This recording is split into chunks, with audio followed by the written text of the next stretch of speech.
Good morning. It's Saturday, June 20th, and we're going to continue our discussion on action and problem solving with a prompt from the Daily Stoic which reads, "Am I the calm one in the room or the one who needs to be calmed?" So I wasn't always this way. I still remember that other temperament.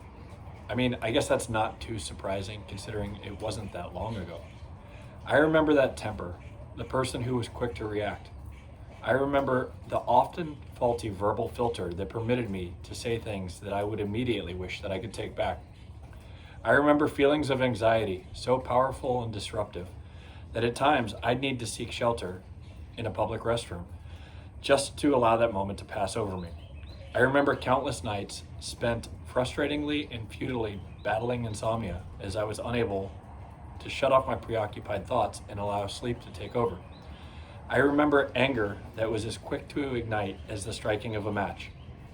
I would watch that fire absorb whatever it came into contact with, only adding to the energy of its destructive forces. I remember the struggles I had when faced with a challenging or high-stakes situation, when I would instinctively look to calm my nerves at the bottom of a bottle. As I write those words, it's hard for me to recognize the person described by those characteristics.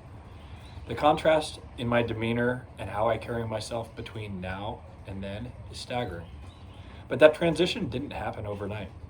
I didn't just have an epiphany one morning that life would be so much simpler if I just decided to be calm. Unfortunately, I don't think that it works that way. Just as an athlete undertakes practice to train their bodies to instinctively perform highly skilled movement patterns, we have to train ourselves to successfully override our habitual response patterns, which have been solidified through decades of reinforcement.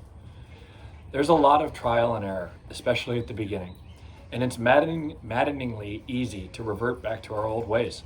I still find myself doing it, albeit with much less frequency than before.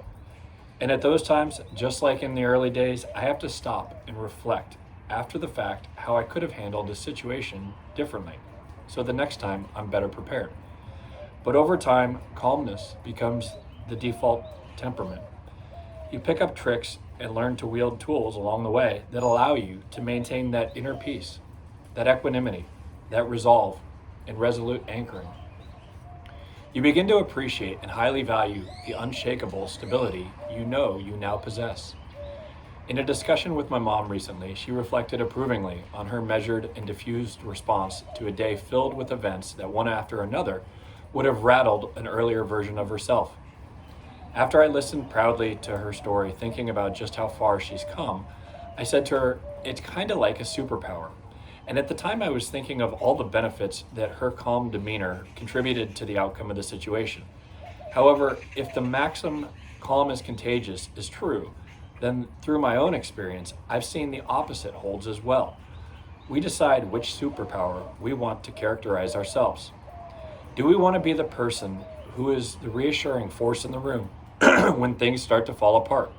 Or are we going to be the one pouring lighter fluid on the fire through our inability and or unwillingness to control our emotions?